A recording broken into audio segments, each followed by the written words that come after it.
right, so today we're going to talk about resurrection since it's Easter, and we're going to look at a few accounts of resurrection, including one here that was rather recent. So let me pull this up. We'll get started with that. Here's an article. Woman baffles doctors after being dead for 17 hours and then coming back to life. She, in fact, they believe, holds the record time. Well, it's not true.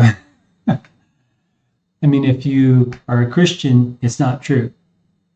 And we'll see, because we'll talk about some who were dead far, far, far longer than that and came back to life. All right, so here's what it says. Her skin had already started hardening. This is the incredible story of how a woman left doctors stunned by coming back to life after being clinically dead for more than 17 hours. In 2008, Velma Thomas had a heart attack at her home in Virginia and was rushed to a hospital. While she was there, she had a further 2 heart attacks and was placed on life support. Doctors tried everything to save Thomas's life, even inducing hypothermia in an attempt to lower her body temperature and stimulate the brain. But in total, her heart stopped on 3 occasions and had been clinically dead with no brain activity for 17 hours. Imagine the brain damage that could have happened.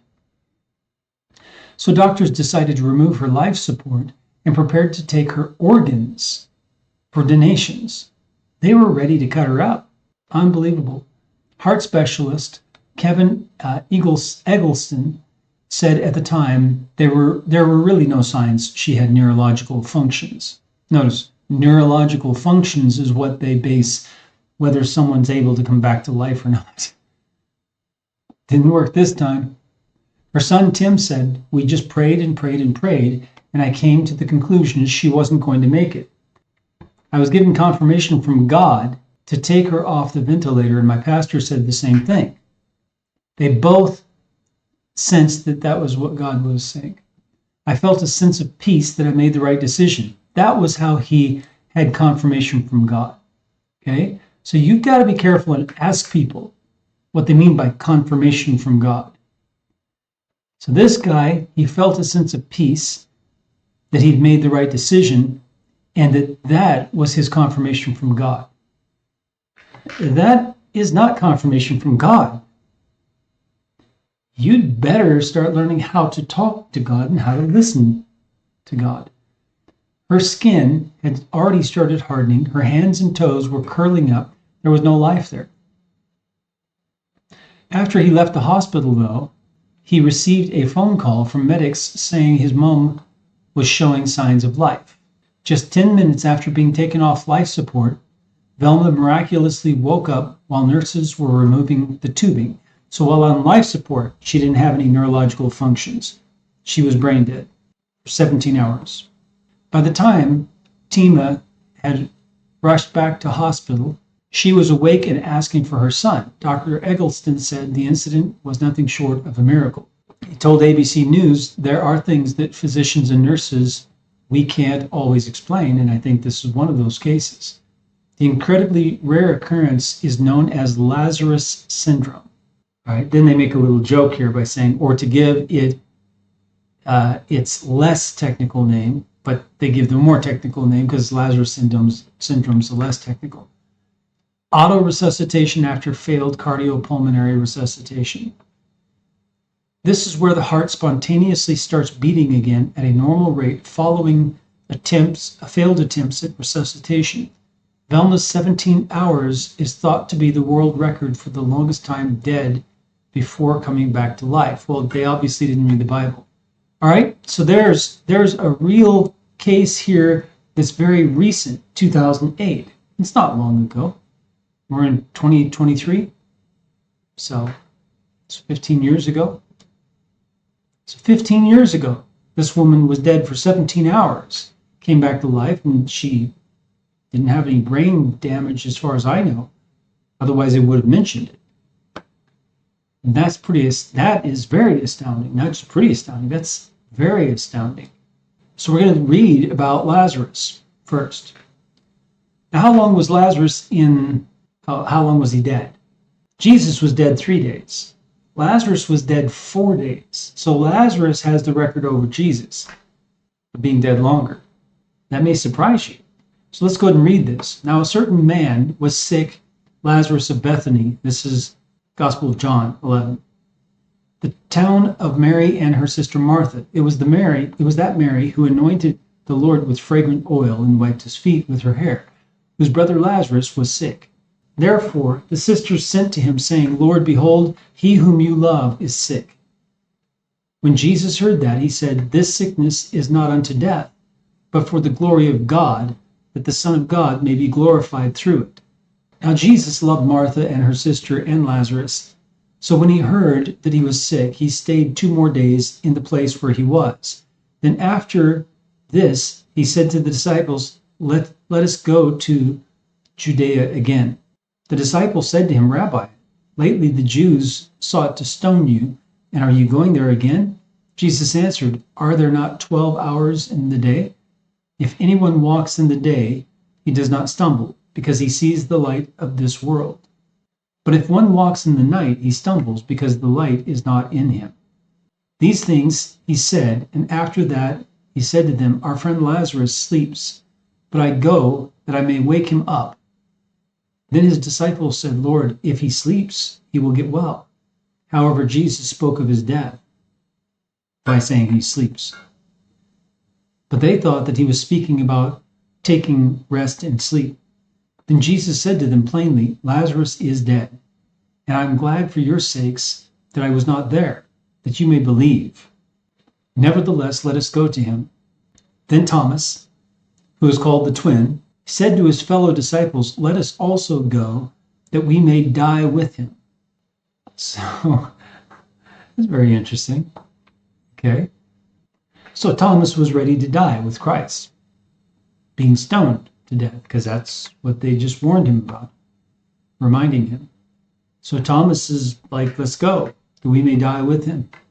So when Jesus came, he found that he had already been in the tomb 4 days. Now Bethany was near Jerusalem, about 2 miles away, and many of the Jews had joined the women around Martha and Mary to comfort them concerning their brother. Then Martha, as soon as she heard that Jesus was coming, went and met him, but Mary was sitting in the house. Then Martha said to Jesus, Lord, if you had been here, my brother would not have died. But even now I know that whatever you ask of God, God will give you. Jesus said to her, Your brother will rise again. Martha said to him, I know that he will rise again in the resurrection at the last day. Jesus said to her, I am the resurrection and the life. He who believes in me, though he may die, he shall live. And whoever lives and believes in me shall never die. Do you believe this? She said to him, Yes, Lord, I believe that you are the Christ, the Son of God, who is to come into the world. And when she had said these things, she went her way and secretly called Mary, her sister, saying, The teacher has come and is calling for you. As soon as she heard that, she arose quickly and came to him. Now Jesus had not yet come into the town, but was in the place where Martha met him. Then the Jews who were with her in the house and comforting her, when they saw that Mary rose up quickly and went out, followed her, saying, She's going to the tomb to weep there.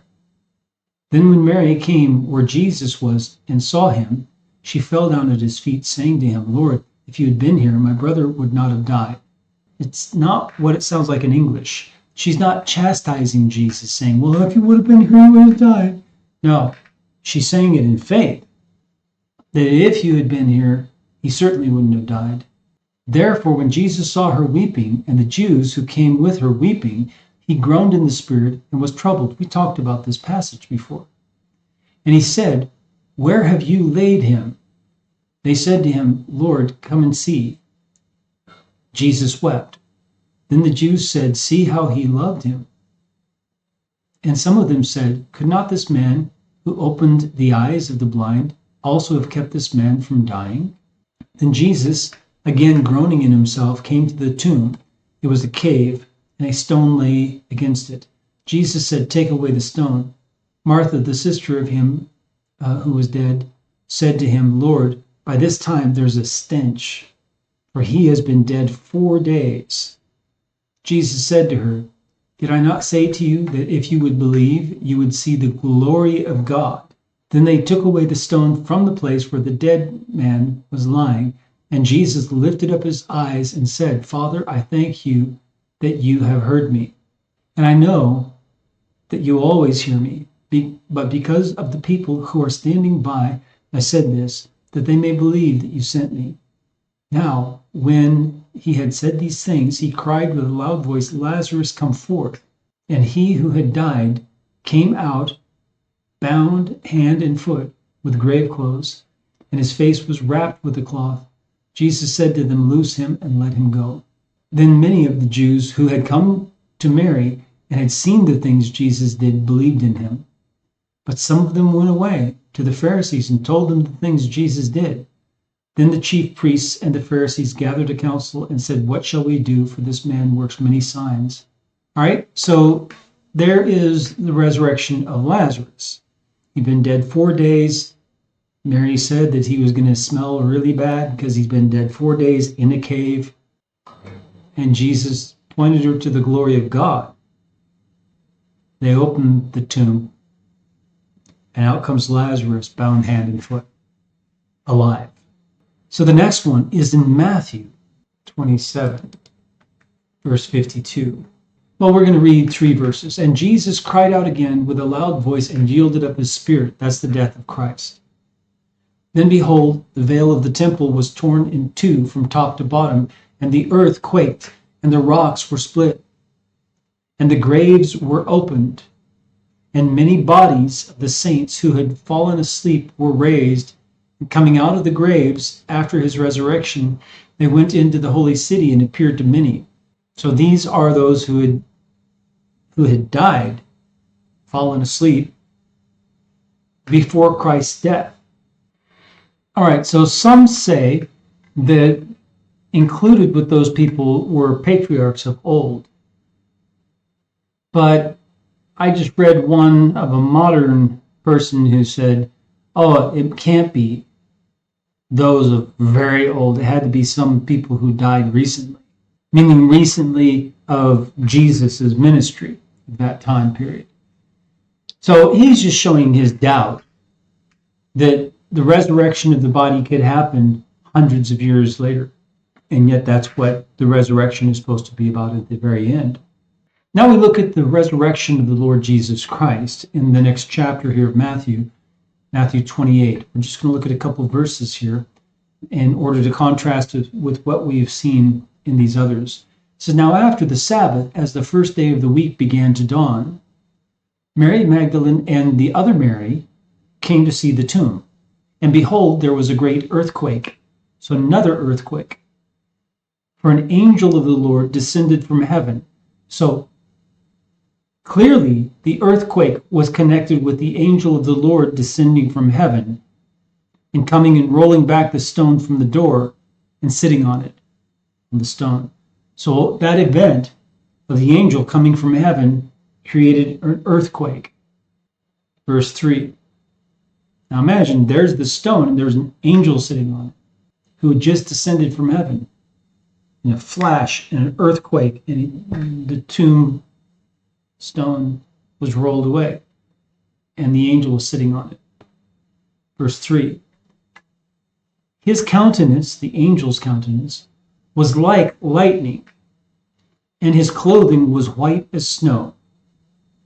He was pure, sinless. And the guards shook for fear of him, and became like dead men.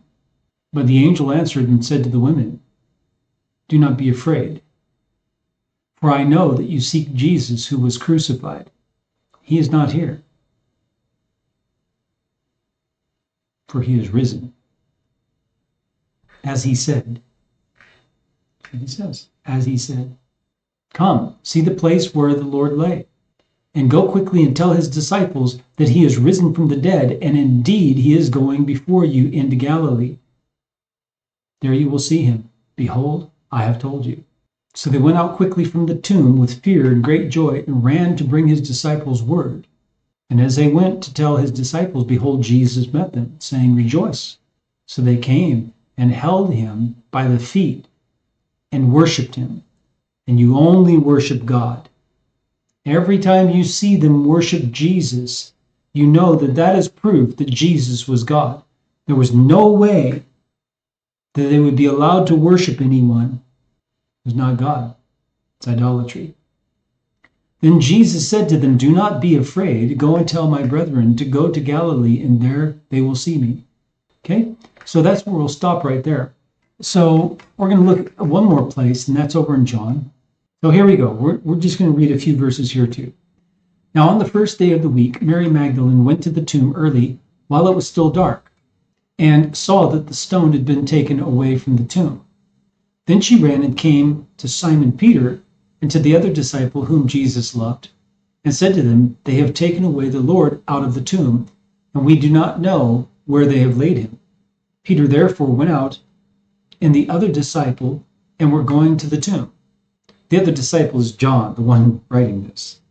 So they both ran together, and the other disciple outran Peter and came to the tomb first.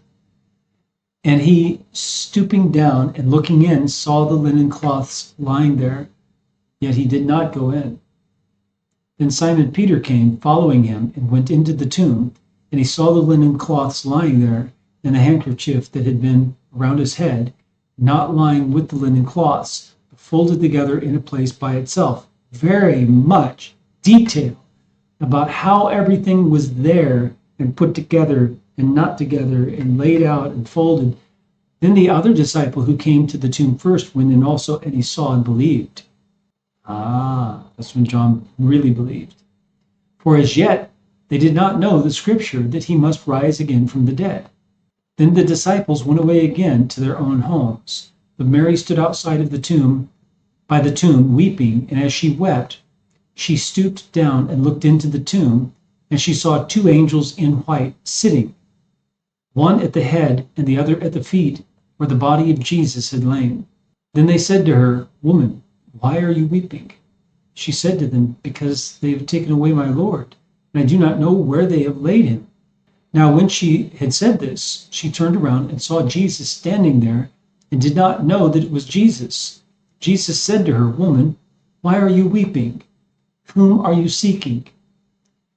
She, supposing him to be the gardener, said to him, Sir, if you have carried him away, tell me where you have laid him, and I will take him away. Jesus said to her, Mary. She turned and said to him, Rabboni, which is to say, Teacher.